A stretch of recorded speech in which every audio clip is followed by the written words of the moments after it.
Last year Nikhil Advani ji के लिए मैंने वो वजीर खान किया था एम्पायर में, पॉजिटिव रोल। तो mix bag of films I have done and more negative than positive. But इसमें सर एक पेट्रियार्चिकल हेड है वो एक फैमिली का, दलजीत। और कहानी में वो आता कहाँ है, एक ऐसा मोड़ है सर, एक हैपनिंग होगी जहाँ पे जो इस कहानी का मुख्य मतलब जो किरदार कर रहे हैं वो कैरेक्टर को ये मिलेंगे एक मोड़ पे जहाँ उस कैरेक्टर को इनकी ज़रूरत है, और वहाँ ये उनको सपोर्ट करते हैं एज लाइक अ मेंटोर। और वहाँ से कुछ इनकी और उस कैरेक्टर की जर्नी है, how he takes that person under the wing, और फिर एक मुकाम पे आके वो उनके जो रास्ते अलग अलग हो जाएंगे। वो फिल्म देखने पे आपको पता इस लगेगा। किरदार को निभाने में आपने कोई रिसर्च की है? सर नहीं, सरदार का रोल है, कई बार किया हूँ। और मैं पंजाबी स्पीकिंग हाउस होल्ड से हूँ, पंजाबी हूँ। तो खाली दाढ़ी जो बढ़ाई है वही है सर, जो भी किया है, बाकी it was spontaneous whatever I done. Atul ji से सवाल, मैं यहाँ ज्योति वेंकटेश बोल रहा हूँ। आप हर फिल्म में उम्दा किरदार करते हैं, तो धूप चाव हमने अभी तक देखी नहीं, अभी देखेंगे। तो इसमें आपका रोल इन व्हाट वे बाकी फिल्मों के रोल के से अलावा अलग है? जी, ये ये थोड़ा मेरी अपनी एक स्कूलिंग है कि लगभग जितनी फिल्में करी हैं फादर का रोल किया है, लेकिन फादर रोल जो होता है वो कैरेक्टर नहीं होता है। फादर तो एक रिलेशन है। अब कैरेक्टर बनता है कैरेक्टरिस्टिक से। तो कभी कभी क्या होता है, एक ही लाइंस होती हैं उसकी कैरेक्टरिस्टिक्स की, कैरेक्टर की। तो उसको थोड़ा अलहदा करना, अलग करना, वो एक्टर का काम है। वो हमारी थोड़ा से ढूंढ लेता हूँ, कुछ अलग करता हूँ, इसीलिए आप लोग कहते हैं कि थोड़ा अलग है। तो एक लाइन होते हुए भी, एक साइकी होते हुए भी थोड़ा अलग करने की मैं जद्दोजहद में लगा रहता हूँ, और उसमें शायद कभी कभी सफल हो जाता हूँ, बल्कि ज़्यादातर सफल हो जाता हूँ। तो इसमें भी यही है कि एक फादर हूँ मैं, समीक्षा जो करेक्टर कर रही हूँ उसका फादर हूँ। और उसमें हमारे डायरेक्टर की डिमांड थी कि थोड़ा ह्यूमरस भी हो। तो उसमें थोड़ा से घुमा फिरा के कहीं से कुछ कुछ एक थिन लाइन के जो एक वो होता है खाका, उसके अंदर रह के, लिमिट्स में रह के जितना कर सका किया, तो वो एक अलग हो गया। तो अलग तो है सबसे, और शायद आपको अच्छा भी लगे। राहुल, अब तक कई पात्र निभाए आपने। ऑफकोर्स एक्टर एक्टर ही होता है, weather he is doing a positive और ए नेगेटिव। लेकिन personally you like portraying negative characters या पॉजिटिव? वेंकटेश जी क्या हाल है आपका? सर बस ऐसा है, मैं ऐसे देखता नहीं हूँ कि पॉजिटिव या नेगेटिव, ऐसे नहीं देखता हूँ मैं। एक पात्र को पात्र की तरह देखता हूँ। एक रोल है, खाली उसमें ये देखता हूँ कि भाई परफॉर्मेंस का क्या स्कोप है, विद इन द स्टोरी उसका क्या स्कोप है, उस कैरेक्टर का क्या कंट्रीब्यूट कर रहा है वो स्टोरी को। तो वहाँ मुझे लगा कि जो ये कैरेक्टर है बहुत कुछ कंट्रीब्यूट करता है इस कहानी को, क्योंकि एक मेंटोरशिप है, एक जो फाइनली एक कहानी का आप कह सकते हैं कि एक प्रोटैगनिस्ट, अगर इस कहानी का कोई कहें तो जो वो प्रोटैगनिस्ट है और उसका एक मित्र है जो कि एक छुटपन में, कहीं जाके आप जब फिल्म देखेंगे तो आपको पता लगेगा, जहाँ उन्हें दिशा चाहिए तो वो किस किस्म को, जो उसको एक तजर्बा है दिशा का है, जो उसको लगता है सही है, वो आगे वो शेयर करता है।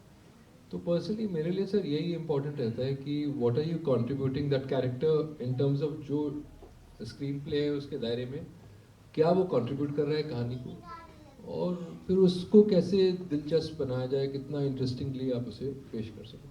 That's what I look at, not a negative और this is negative character, this is positive, not like thank you. Jain साहब, ये आपकी पहली फिल्म है, तो Yes. इसमें कुछ अब दिक्कतें आपको आई फिल्म बनाने में? जिससे पहले फिल्म प्रोड्यूसर को आती है तो काफ़ी दिक्कतें फेस करनी होती है, तो आपका ये अनुभव कैसा है?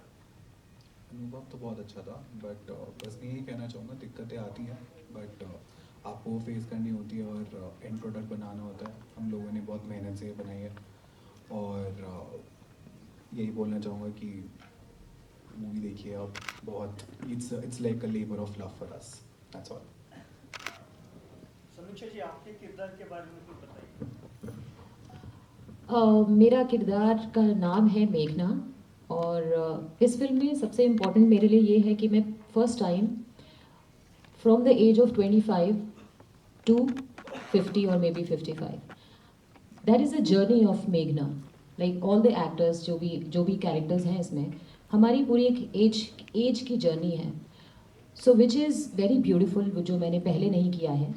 और मेघना एक बहुत ही एक स्वीट लड़की है, और शादी होती है, बहुत सारे रिलेशन उसके एक फादर के साथ एक बहुत प्यारा सा रिलेशन है, फिर उसकी शादी होती है हस्बैंड के साथ, फैमिली को वो किस तरीके से बनाने में, या किस तरीके से उसका क्या इम्पोर्टेंस है। तो मेघना is very very important for the film, और बड़े सारे लेयर्स हैं आई वुड से। कई बार वो आपको जब हम एज अ ऑडियंस किसी कैरेक्टर को देखते हैं तो बहुत प्यार भी आता है कि हाँ वेरी पॉजिटिव एंड बहुत अच्छा, बट समटाइम्स किसी मे बी कोई एक पॉइंट पे कि यार ऐसा क्यों कर रही है, ऐसा क्यों है, क्योंकि उस वक्त जो वो कैरेक्टर देख पा रहा है वो पूरी फिल्म का नैरेटिव ही चेंज कर देता है। सो मेघना के साथ भी बहुत सारे उतार व चढ़ाव हुए हैं फिल्म के अंदर, एंड या it's a very very beautiful film, family relations के ऊपर, फैमिली वैल्यूज़ के ऊपर है। सो मुझे ऐसा लगता है कि सब लोगों को बहुत पसंद आएगी। सवाल डायरेक्टर साहब से कि धूप छाँव इस टाइटल का सिग्निफिकेंस क्या है, शीर्षक का? जैसा कि नाम है धूप छाँव, क्या फिल्म फैमिली फिल्म है, और इस फिल्म में लाइफ के बहुत सारे आपके शेड्स होते हैं, हैप्पी शेड्स होते हैं, सैड शेड्स होते हैं। लाइफ में भी आप हमेशा देखोगे लाइट एंड एक लाइट का और डार्क का दोनों का इक्वेशन होता है। तो अपने हमारी फिल्म में, जो कि फैमिली इंटरटेनमेंट फिल्म है, और इसमें फैमिली के वैल्यूज़ है, फैमिली का सारे किरदार एक दूसरे से जुड़े हुए हैं, कि इमोशनल अटैचमेंट है उनका। तो उनके लाइफ में जो शेड्स होते हैं, कभी धूप होता है, कभी छाँव होता है, कभी अच्छे मोमेंट होते हैं, कभी बुरे मोमेंट होते हैं, उसको ध्यान में रखते हुए, उनके इक्वेशन को ध्यान में रखते हुए टाइटल रखा गया है धूप छाँव। कहाँ शूट किया आपने फिल्म? ये हरियाणा में लगभग गुड़गांव में किया है हमने शूट, फरीदाबाद में किया हुआ है, कुछ दिल्ली के कुछ पार्ट में किया हुआ है, मतलब बेसिकली पूरी फिल्म हरियाणा में की गई है। हरियाणा की फिल्म सिटी में आपने कुछ किया काम? नहीं, हरियाणा के फिल्म सिटी में नहीं किया है, क्योंकि जो लोकेशंस वगैरह थे फिल्म की, वो जहाँ पर सूटेबल लगा वहाँ पर किया हमने।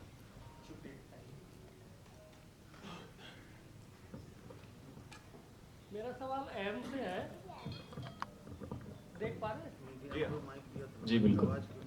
ये फिल्म स्क्रिप्ट में आपको क्या लगा कि ये मुझे करनी ही चाहिए? क्या विशेष आपको या कैसे आप कैरेक्टर आप तक पहुँचे, आपका चयन की प्रक्रिया क्या है? Good evening everyone, first of all ये फिल्म जब आप देखेंगे तो एहसास दिलाएगा कि इस तरह की फिल्में आजकल बहुत कम बनती हैं जहाँ पे बात रिलेशनशिप की हो, जो कि अपने आप में बहुत ही कॉम्प्लेक्स सब्जेक्ट है। तो ये पूरी तरह से फैमिली वैल्यूज़, रिलेशनशिप, उसके अराउंड बात करती है फिल्म।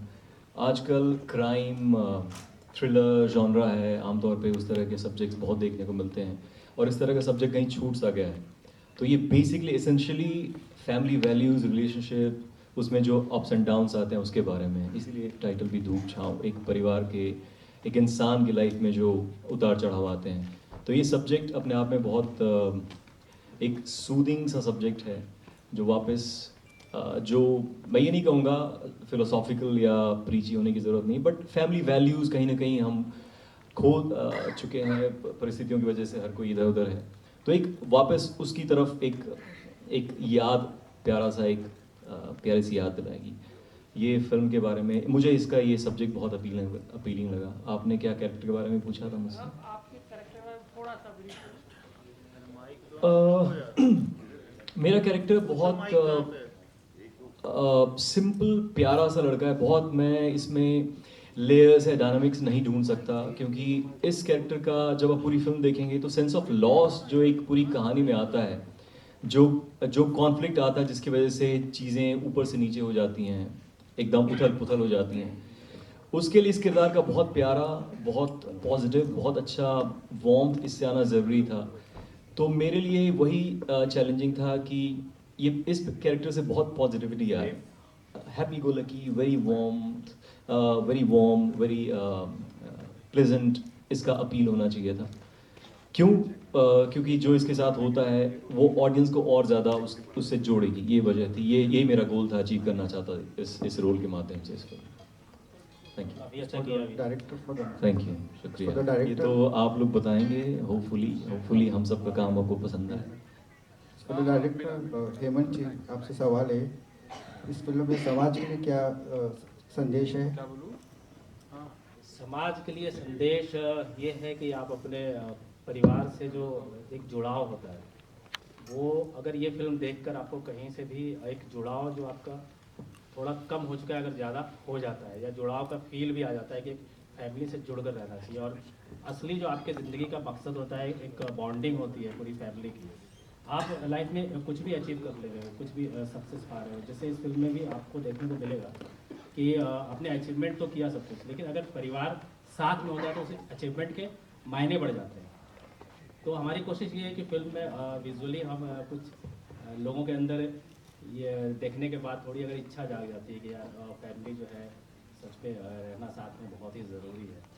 तो हमारा थोड़ा सा जो कोशिश है वो लगे कहीं ना कहीं थोड़ा सा अचीव किया हमने। एक और सवाल है कि आजकल मराठी फिल्म भी बॉलीवुड को बहुत कंपटीशन दे रही है, ऐसे में तो बॉलीवुड का क्या भविष्य है? बॉलीवुड का भविष्य देखिए क्या किस हिसाब से आप साउथ की फिल्म है, ओटीटी है, हॉलीवुड है, अब तो मराठी फिल्म भी काफ़ी चल रही है। देखिए फिल्में चलती है, कंटेंट चलता है, लैंग्वेज कोई भी हो, इंडस्ट्री कोई भी हो, बॉलीवुड का हमेशा से इतिहास अच्छा रहा है और आगे और भी अच्छा ही होगा। ठीक है, ये टाइम की बात होती है कि आज आपको लग रहा है कि साउथ और ओटीटी और ये सारी चीज़ें आगे बढ़ रही है, बट जो सच है बॉलीवुड हमेशा से अच्छा रहा है, अभी भी अच्छा है और आगे भी अच्छा रहेगा। एक फेज है, ये फेज बहुत ही जल्दी खत्म हो जाएगा।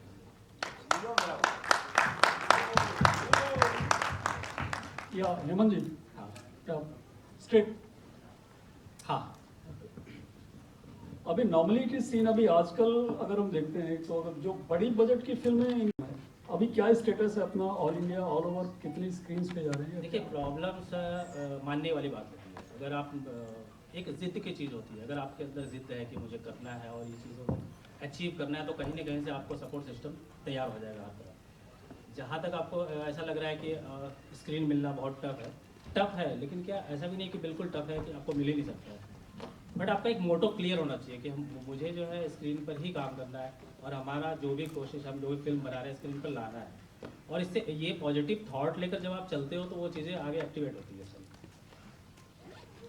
नेक्स्ट सवाल हमारा राहुल जी से। आप एक सीनियर आर्टिस्ट है, आपने पहले भी बहुत सारी बड़ी बड़ी फिल्में की हैं, अभी तब में और अब में आपको डिफरेंसेस कुछ ऐसा लग रहा है? बिकॉज ओटीटी के आने के बाद या साउथ का इन्फ्लुएंस आने के बाद लोग ऐसा बस क्रिएट हुआ है कि बहुत बड़ा इम्पैक्ट आ गया है बॉलीवुड पे, आपका उसमें पर्सनल ओपिनियन क्या?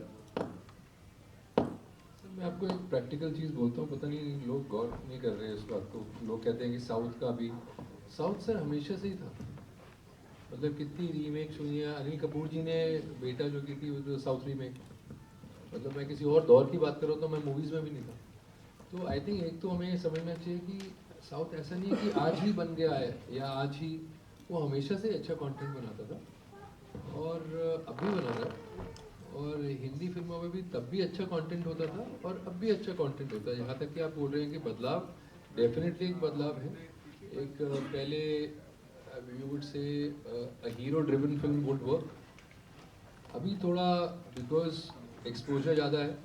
अभी आप देखिए वर्ल्ड में भी तो एक चेंज आया है। अभी पहले मतलब मुझे याद है जब मैंने शुरुआत की थी तो नेगेटिव पे काम करते थे। 2000 दिसंबर 22 को मेरी पहली फिल्म आई थी और 135 फिल्मों का उसके बाद हिस्सा, ये 136वीं फिल्म है जिसमें मैं काम कर रहा हूँ।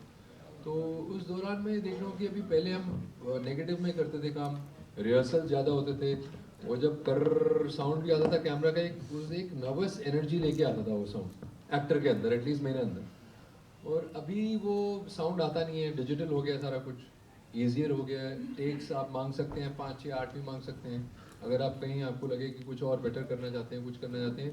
अभी उतना गिल्ट नहीं होता, उसको पहले एक्सपोज करके उसका पॉजिटिव बनता था, फिर उसको भेजा जाता था, तो मोर लेबोरियस, कैमरा बॉडी छोटी हो गई है, exposure, the world has become smaller. अभी आप देखिए गूगल आया, डिजिटल बहुत प्रोमिनेंस ले गया, और OTT की वजह से डेफिनेटली आपको ये भी हो गया कि भाई क्योंकि अलग अलग चैनल्स हैं, यू गॉट टू वॉच कि बाहर अक्रॉस क्या हो रहा है।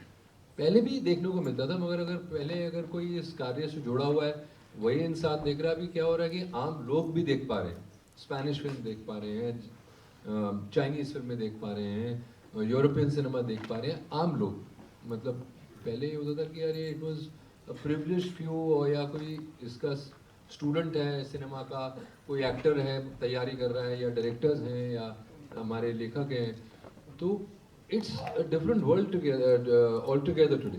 अभी कहानी आप देखिए, वो स्पर्म डोनिंग फिल्म 6-7 साल पहले, मेरे ख्याल से, मुझे एग्जैक्ट आंकड़ा नहीं मालूम, so don't hold me to exactly that was the release of Vicky Donor, but if you see off late films like that, or films like with smaller star casts have worked, अभी स्त्री को ले लीजिए, या कोई भी film अभी of late आप देखेंगे ना, जो कहानी है ना जिसपे हमेशा से काम होना चाहिए था और पहले भी होता था, अभी थोड़ा ये है कि थैंकफुली जो ऑडियंसेस है वो उसको महत्व देने लग गई।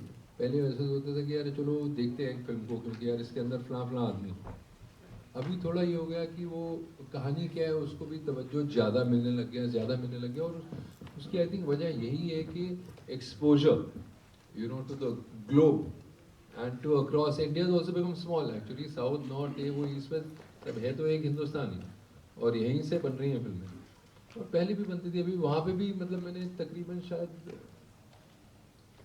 33 तेलुगु फिल्में की हैं, 17 तमिल में करी हैं, 17 कन्नड़ में करी हैं, 5 मलयालम फिल्में भी हैं, तो यही इन्हीं को अगर आप जोड़ लें तो 64-65 फिल्में हो जाती हैं। तो मतलब मैं आपको एक एक्चुअल वहाँ पे जाके कार्य करके एक आपको एक्चुअली उसका वो प्रैक्टिकल एक चीज़ बोल रहा हूँ कि ऐसा कुछ भी नहीं है कि यहाँ पे अभी कोई एफर्ट कम कर रहे हैं, इतना ही एफर्ट कर रहे हैं। कौन ऐसा आदमी होगा जो कहेगा कि यार चलिए बहुत ख़राब फिल्म बनाने चलते हैं, बहुत ही ख़राब कर रहे हैं सबको इसमें, यार प्लीज़ यार अपनी बेस्ट कोशिश करिए। ऐसा कोई नहीं करता है, हर कोई यही चाहता है यार कि अपना बेस्ट बनाए। कई बार वो ईश्वर जुड़ जाते हैं किसी चीज़ के साथ, तो कुछ ऐसा हो जाता है सर्कमस्टेंस की वो चीज़ ऐसी यूनिक बन जाती है कि, और कई बार कई वजहों से समझ ले लीजिए या कोई भी वजह हो, मोस्टली स्टोरी आई थिंक, फिर डेप्थ उसमें क्या है, कहानी को किस तरह से वो दर्शाना चाह रहे हैं, कितना सोचा है उसके बारे में, क्या लैंग्वेज बोली गई है, उन सब चीज़ों को छोटी छोटी चीज़ वो सारा इकट्ठा होके एक बड़ी चीज़ बन जाती है। तो फिर नहीं होता, फिर वो जहाँ जाना चाहिए उसको नहीं जाता। राहुल जी, पवन भारद्वाज या सामने सर जी, राहुल जी पोस्टर के बारे में क्या कहना चाहेंगे? जो पोस्टर का जो लुक है, पोस्टर बहुत सारी कहानी बयां करता है, क्या कहना चाहेंगे? उसमें आप बैठे हैं, इसके बारे में क्या कहना चाहेंगे? नहीं सर, जैसे मुझे कहा गया मैं करता क्या सर, ये तो पोस्टर डिज़ाइन करने वाले या डायरेक्टर्स, क्योंकि हमारा तो काम है कि जैसे उसने कहा कि भाई उठ जा, उठ गए सर, बैठ जाओ तो बैठ गए सर। ये बता, काफी इनपुट देते हैं सर, काफी डिटेलिंग काम करते हैं। ये इनके इसमें कि सरदार जी हैं, तो मुझे बड़ा अटपटा लगता है सर स्क्रीन पे जब मैं सरदारों को देखता हूँ, एक कैरिकेचर वे में ना हम उनसे प्रेजेंट करते हैं, वो बल्ले बल्ले हो, मतलब ऐसा लगता है कि यार खाली चुटकुला ही सुना सकता है क्या ये सरदार। मतलब जैसे एक कैरिकेचर सीख होता है ना हमारी फिल्मों का, एक या डॉक्टर होता है एक स्टेथोस्कोप लेके आता है, मैंने दवाइयाँ लिख दी हैं और ये दे दीजिए, परसों मैं दोबारा आ जाऊँगा, एक कैरिकेचर टाइप एक लिखा जाता था सर हमारे यहाँ पे ना। अभी इसमें क्या किया है कि एटलीस्ट वो जो हिंदी में, और हमारे कई बार झगड़े भी होते थे, ये चाहते थे मैं हिंदी में ज़्यादा बोलूँ, मुझे लगता था यार इतनी पूरी पटियाला शाही उसने पगड़ी पहनी हुई है, हिंदी में बोलता हुआ मुझे नहीं अच्छा लग रहा सरदार, मैं दिल्ली से हूँ, पंजाबी हूँ, तो मुझे बड़ा अजीब लगता है जब, ऐसा नहीं कि हिंदी बुरी है, बहुत अच्छी है, मगर अब आमतौर पे नेचुरल लाइफ में ऑब्जर्व करेंगे तो सरदार पंजाबी बोलता है, और कोई इतनी कड़ी पंजाबी नहीं है उसकी कि जो समझ में नहीं आ रही। मैंने अभी तो फिल्मों के गाने भी पंजाबी में हैं, तो बहुत सारी लाइनें मैंने चेंज करी हैं उसके लिए, मतलब पंजाबी बोलने की कोशिश की है, कहीं कहीं सर बीच में टोक लगा देते थे, तो हुक्म इनका सर होता। दिल्ली में इतनी पंजाबी बोली जाती है राहुल जी, और ये चीजें बिल्कुल कॉमन है, कितना कंफर्टेबल थे आप इसमें? जैसे मैंने बताया ना, मेरे माँ बाप दोनों पंजाबी हैं, हम लोग पंजाबी हैं, मतलब मैं पंजाबी हूँ सर, तो मेरे लिए बहुत सरल है सर पंजाबी। डायरेक्टर जी, एक सवाल आपसे है, इस फिल्म की यूएसपी क्या है? फिल्म की यूएसपी एक लाइन में अगर बताना चाहूँ कि इस फिल्म को आप पूरी फैमिली के साथ बैठकर देख सकते हैं। आमतौर पर जो फिल्में होती है, बहुत सारी फिल्में होती है जिसको कि आप बच्चे से लेकर अपने से बड़ों के साथ नहीं देख सकते हो, लेकिन ये फिल्म ऐसी है जिसको कि आप बच्चों से लेकर बड़ों के साथ बैठकर एक साथ पूरी फैमिली बैठकर देख सकते हो। This is the USP of this film. और दूसरी यूएसपी इस फिल्म के म्यूज़िक है। अगर आप इसके गाना सुनो, हमने बहुत ध्यान रखा है कि जो गाना है वो जब भी आप सुनो तो आपको गुनगुनाने का मन करे, और हमारी कोशिश भी ऐसी हुई है कि अभी आप गाना सुनोगे भी फिल्म में, और कोशिश कितनी कामयाब हो रही है वो आप डिसाइड करोगे, बट हमने यही कोशिश रखा है। राहुल जी के साथ कैसे केमिस्ट्री है आपकी? बहुत अच्छी है सर के साथ। सर बहुत झगड़े हुए हमारे झगड़े हुए हैं, बट वो क्रिएटिवली झगड़े हो रहे हैं, बट झगड़े सिर्फ के काम को कैसे अच्छा किया जाए इसके लिए हुआ है, कभी भी ऐसा बाकी कुछ नहीं है। सर काफ़ी डिटेलिंग काम करते हैं, और हमने जब भी डिस्कस किया कुछ भी, तो एक डे वन से जब मैं इनको मिला और इनको स्क्रिप्ट बताई और इनका तो बताया, तो ये मुझे बहुत आश्चर्य लगी। इन्होंने पहले पूरी फिल्म पढ़ा, पूरी स्क्रिप्ट पढ़ा, और जब मैं दोबारा मिलने गया तो इन्होंने पूरा एग्जैक्ट वो सारी चीज़ें बताई जो पूरी स्क्रिप्ट में थी, और इनको याद था सब कुछ। तो काफ़ी उसी दैट टाइम मैंने डिसाइड किया कि इतनी डिटेलिंग, मतलब अगर एक इंसान के पास एक स्क्रिप्ट जाकर आगे तो बस काम कर और अच्छा ही होगा, और ऐसा ही हुआ, अच्छा ही हुआ। काफ़ी डिटेल्ड वर्क किया, और वो डिटेलिंग वर्क आपको दिखेगा ही। भले काम छोटा बड़ा कुछ नहीं होता, लेकिन काम कितना डिटेल वे में किया गया उसकी वैल्यू होती है। तो सर के साथ काम करके कुछ ये सीखने को भी मिला, इनका पूरा जो एक अपना तजुर्बा है, और इन्होंने काम करने का जो इनका एक वो है कि डिटेलिंग में करना है काम, तो अच्छा लगा, काफ़ी अच्छा ही लगा। राहुल जी, अगर फिटनेस की बात करें, एक ही लुक में हम देखते आ रहे हैं आपको, मतलब जैसे अनिल कपूर के बारे में कहते हैं कि भाई क्या करें फिटनेस के बारे में, आपके शुरू से अभी तक यही बिल्कुल ऐसे ही दिखाई देते हैं, पहली फिल्म से लेकर अभी तक। अगर बात करें तो राहुल जी, क्या है फिटनेस मंत्र आपका? सर आपने नोट नहीं किया, बहुत सफेदी आ चुकी है। नहीं सर, सफेदी तो आजकल लोग जानबूझकर भी लगा लेते हैं। नहीं सर, मैंने ऐसा कुछ दिल से सफेदी मैंने नहीं लगाई कभी लाइफ में, मगर ये है कि सर हमने जरूर काले किए। आपने काले किए? हमने आपके काले किए। आप कलर नहीं आप कलर नहीं लगाते मानते हैं हम, लेकिन फिटनेस की जो बात लगाया ना, वो फ्लैशबैक में मैंने बड़ा जोर के मेरे पड़ी सर इनसे, तो वो काला वो भी लगाया सर, काला भी किया है दाढ़ी को इनके लिए। बट ये है कि सर मुझे ऐसा सिंसियरली लगता है कि इट्स रेयर मिरेकल जो एक टैंजिबल। आप किसी बच्चे को, अगर कोई यहाँ पे पेरेंट्स हैं, जैसे मेरा एक बेटा है, तो उस वक्त लगता है कि जब वो आने वाले हैं यहाँ संसार में प्रवेश हो रहे हैं, तो I can not explain the feeling, ऐसा लगता है कि यार सब ठीक ही हो जाए, और पता नहीं एक ऐसी कॉन्स्पिरेसी माइंड में चल रही होती है कि कहीं कुछ गड़बड़ तो नहीं हो जाएगी, जबकि सब कुछ पता है, ठीक है, doctors are there, everything is going to be taken care of, god willingly everything. तो मुझे लगता है कि you have to take your experience to that precious life which we were given. अभी हमने लॉकडाउन वगैरह में देखा सर, अभी एक वायरस आया, कौन ये कह सकता है सिंसियरली कि यार मैं मरना ही चाहता हूँ? कोई भी नहीं एक्चुअली। बट ऐसा क्यों होता है कि हम लोग तब रिएक्ट करते हैं कि अरे यार डायबिटीज़ हो गई है यार, अरे वो डॉक्टर ने कहा यार हार्ट में ऐसा स्टेंट लगाना पड़ेगा। So I think better to awaken at a certain stage in your life कि एक बार एकदम झटके से कोई जागे। छोटा छोटा एक मतलब एक पौधे की तरह है, थोड़ा थोड़ा पानी आप रोज़ देते जाएंगे, एक बड़ा अच्छा दरख्त बन जाएगा आपका। जो बहुत ही थिन लाइन को कैसे अच्छी लाइन में कन्वर्ट करते हुए तो जी जानते हैं अच्छे तरीके से, तो काफ़ी अच्छा लगा, अच्छा लग रहा है। Okay, thank you and can we watch the movie now? Can you watch? या okay, so this is the day and